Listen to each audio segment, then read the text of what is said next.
Aujourd'hui, nous allons entamer ensemble le dernier chapitre relatif au programme de la comptabilité financière 2, intitulé Les travaux de régularisation des comptes de gestion. Ce chapitre traite principalement des écritures comptables que vous devez constater au 31-12, ou encore qu'on appelle les opérations d'inventaire. Et comme vous voyez à partir du titre, ces écritures de régularisation vont porter principalement sur les comptes de gestion, à savoir les comptes de charges et les comptes de produits.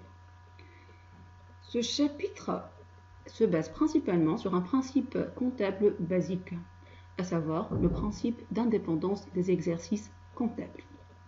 Ce principe, il stipule les éléments suivants. Alors, lorsque au 31-12, pour clôturer l'exercice, on est censé calculer le résultat de cet exercice. Ce résultat, il doit faire intervenir que les produits et les charges qui correspondent donc à l'activité de l'entreprise au cours de cet exercice. Qu'est-ce que ça veut dire? Alors, pour calculer le résultat, nous savons tous qu'il s'agit d'une différence entre les produits de l'exercice et les charges de l'exercice. Cependant, il peut y avoir des charges ou bien des produits qui se rattachent à l'exercice en cours, mais qui n'ont pas été comptabilisés au cours de l'exercice en cours. Pourquoi? Faute de pièces comptables. J'ai pas reçu la facture d'électricité, mais quand même j'ai consommé l'électricité au cours de l'exercice N. J'ai pas reçu la facture de télécommunication, mais quand même il y a eu des communications au sein de l'entreprise. C'est dans ce sens que je serai ramené donc à calculer, à estimer le montant habituel de ces factures pour que je puisse ajuster et constater les charges de l'exercice N. Pareil pour les produits de l'exercice N. Alors on vous dit qu'il peut y avoir un décalage dans le temps entre le moment où l'entreprise a effectué une opération génératrice de charges ou bien de produits, tel le cas donc de la consommation d'électricité, d'eau, de communication téléphonique, et le moment où la pièce comptable est enregistrée. Donc la pièce comptable, éventuellement, elle parviendra durant le mois de janvier. Mais ça n'empêche que cette charge, elle est rattachée bel et bien à l'exercice N. Et de ce fait, elle doit intervenir lors du calcul du résultat de l'exercice N. Alors, on vous dit que ce décalage entre le moment donc de génération de la charge et le moment de comptabilisation et le moment de réception de la pièce justificative, on vous dit que ce décalage doit être rectifié, et ce, moyennant une régularisation des comptes de gestion. Donc ça, c'est le principe d'indépendance des exercices. Toutes les charges et tous les produits qui ont été occasionnés au cours de l'exercice N doivent être comptabilisés, même en l'absence de pièces justificatives. Ça, c'est la première moitié donc, du principe de régularisation. La deuxième moitié se rattache principalement à quoi? Ou bien aux charges et produits qui ont été constatés d'avance. Je vous donne un exemple simple. Si on suppose que j'ai payé un loyer trimestriel le 1er décembre de l'exercice N, et j'ai payé donc un loyer trimestriel. Lorsque je dis un loyer trimestriel, il s'agit d'une charge donc qui couvre la période décembre N et puis janvier, février N plus 1. Et quand vous voyez donc, il y a 2 mois de charge qui se rattachent à l'exercice N plus 1, mais cependant ont été comptabilisés au cours de l'exercice N. Pourquoi? Parce que le paiement a eu lieu bel et bien d'avance. Donc il s'agit donc d'une charge qui a été constatée d'avance et ne doit pas rester parmi les charges de l'exercice N.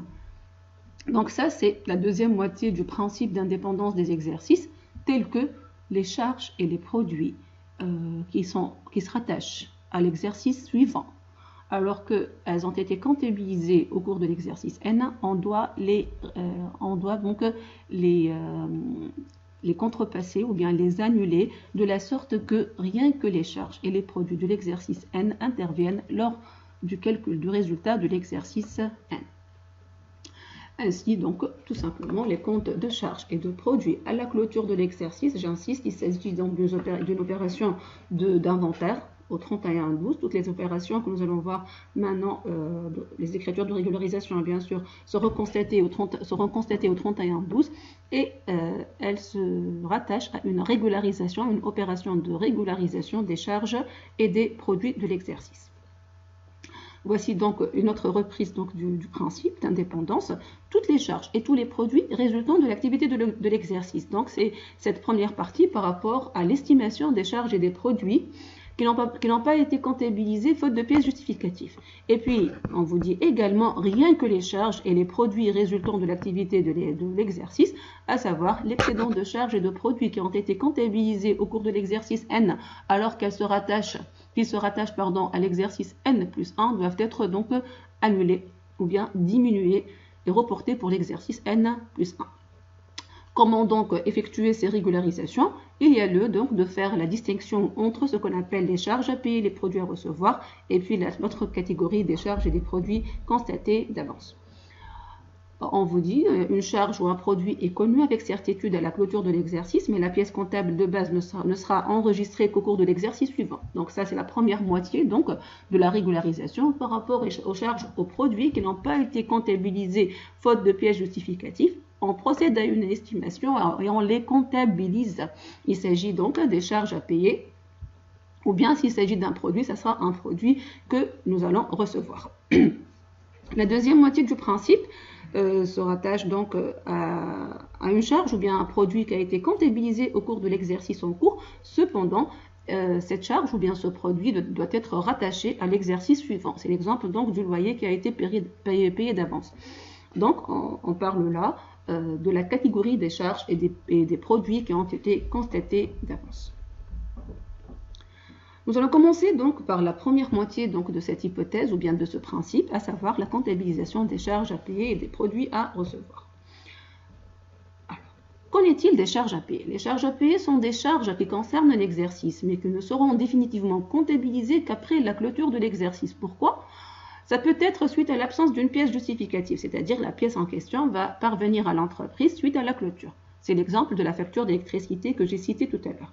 Ou bien parce qu'il est d'usage de comptabiliser à terme échu des droits qui s'acquièrent au fil du temps. Je vous donne ici un autre exemple. Si l'entreprise a reçu un emprunt bancaire, le paiement des intérêts ait lieu à la fin de l'échéance, c'est-à-dire à terme échu, c'est-à-dire à la fin de l'échéance. Après donc l'écoulement d'une année, par exemple, à la fin, on paye les intérêts.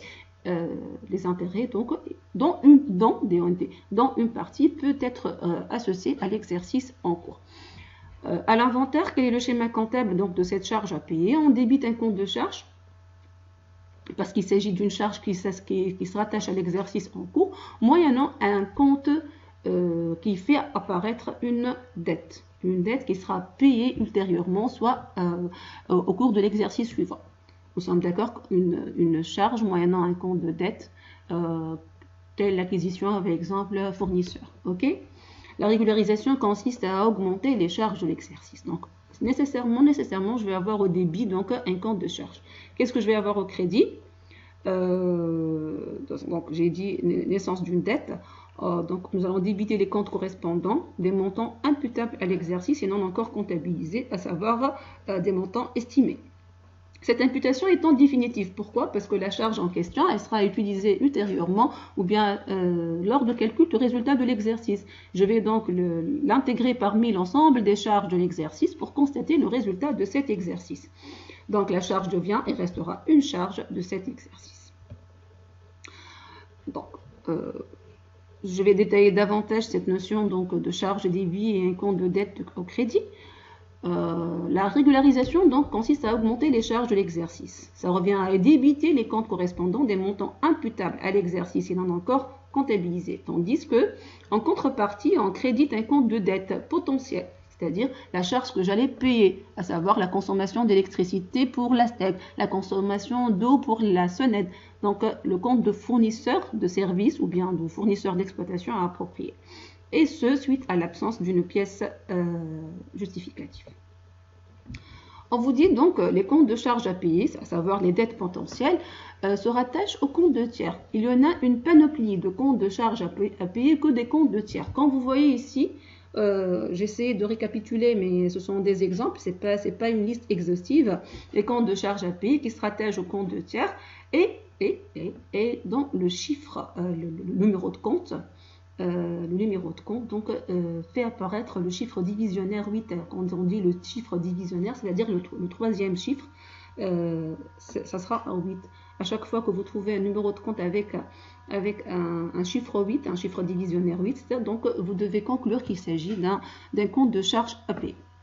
Quand vous voyez devant vous, donc au sein de ce tableau, les fournisseurs et comptes rattachés, on leur prévoit le compte 408 fournisseurs, facture non parvenue. Donc j'ai effectué l'acquisition de marchandises, la marchandise elle est bel et bien reçue, cependant je n'ai pas encore obtenu la facture de l'entreprise, du fournisseur, mais je dois quand même la comptabiliser parmi donc les charges de l'exercice, moyennant un compte de charge à payer envers mon fournisseur d'exploitation. Cependant, un fournisseur d'exploitation particulier, c'est le compte 408. Pourquoi? Parce que je n'ai pas encore reçu la facture en question.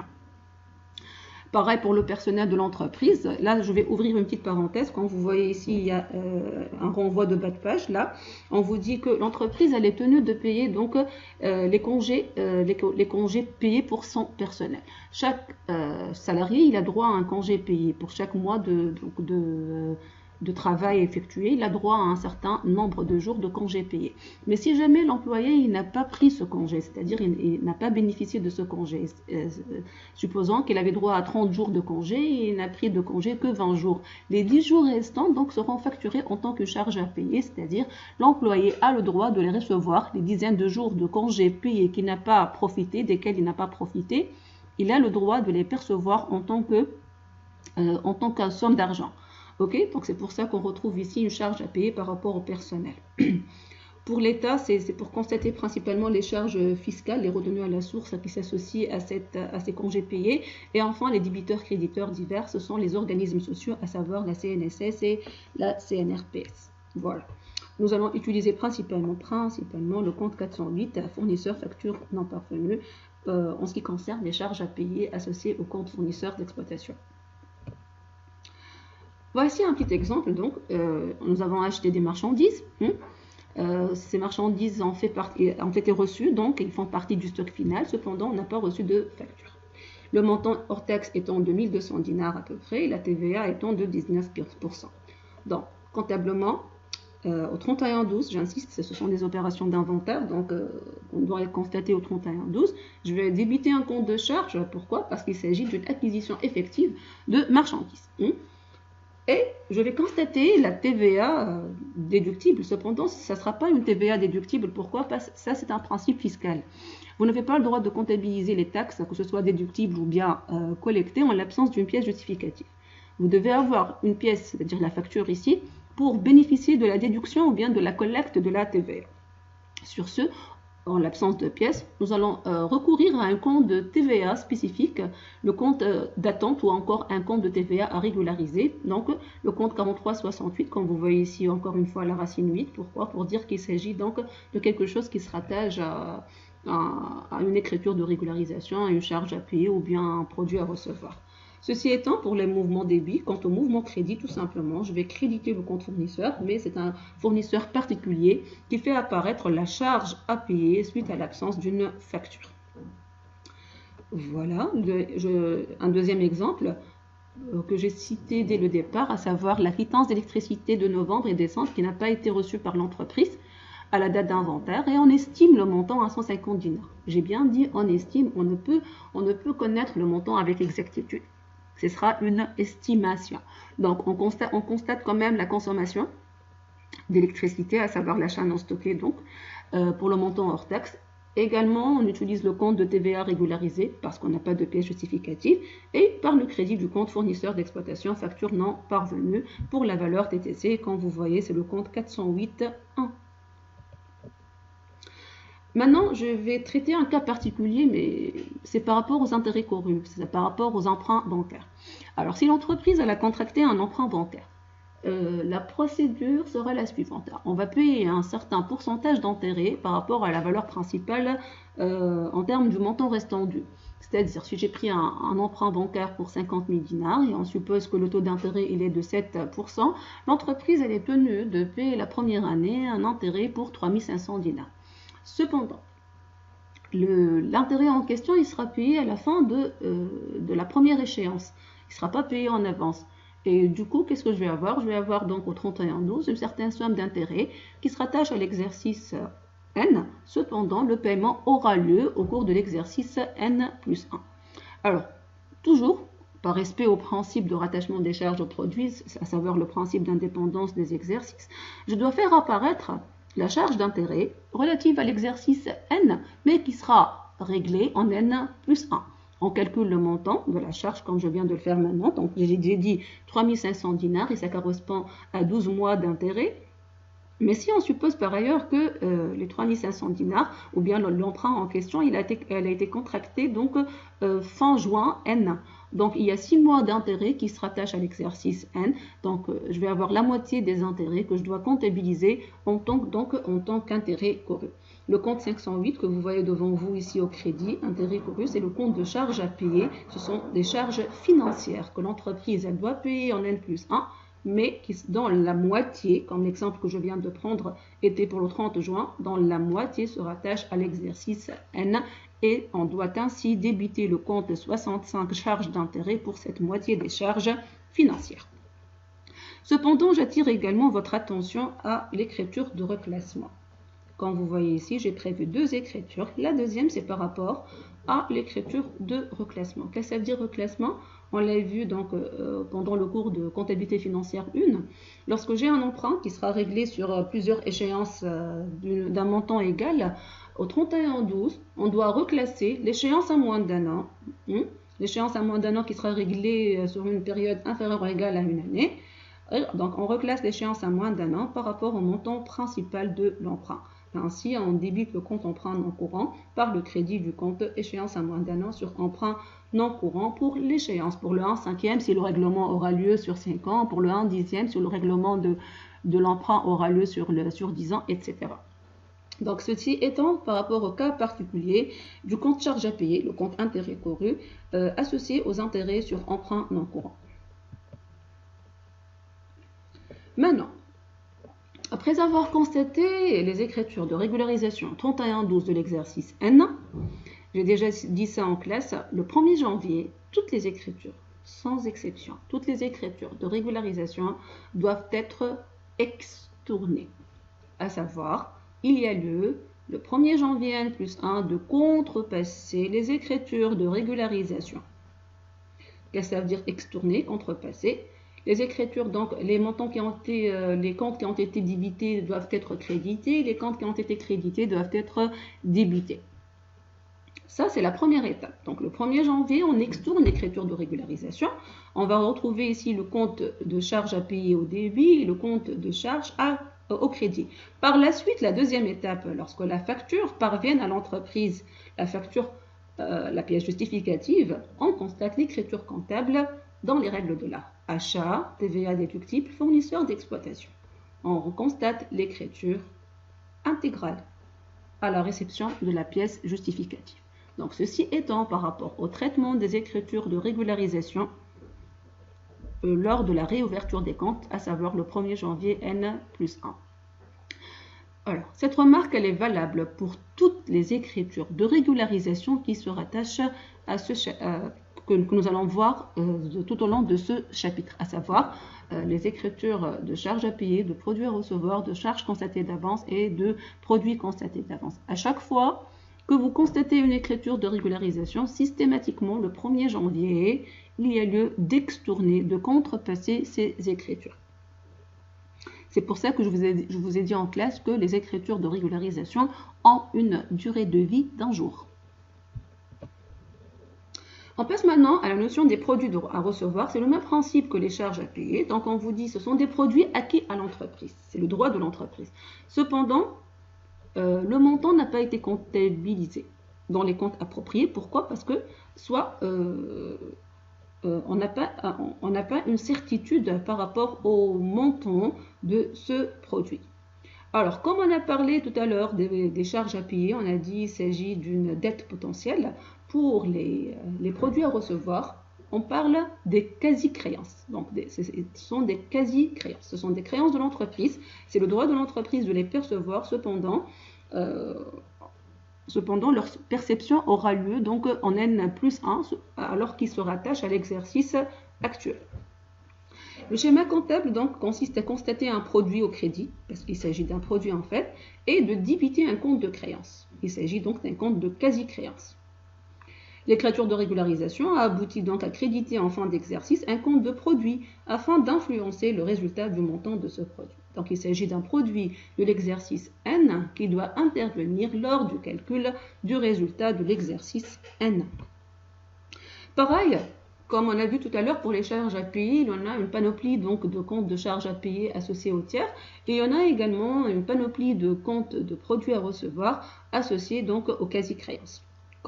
Et également, ces comptes affichent le chiffre divisionnaire 8. Okay, alors, pour les clients, il y a le compte client produit non encore facturé. Donc, il y a eu une vente effective, la livraison a eu lieu sans pour autant envoyer la facture. Donc, nous allons utiliser le compte 418 pour constater la vente en question. Pour les autres, c'est le même principe que tout à l'heure. Je ne vais pas trop m'attarder là-dessus. Voici un exemple. On vous dit au 31 décembre N, date de clôture de l'exercice, on constate qu'un lot de marchandises dont le prix de vente est de 8000 dinars hors TVA 19 a été expédié. C'est-à-dire qu'on a livré la marchandise au client alors que la facture n'a pas encore établi. Donc on doit constater la vente, puisque la vente elle a eu lieu.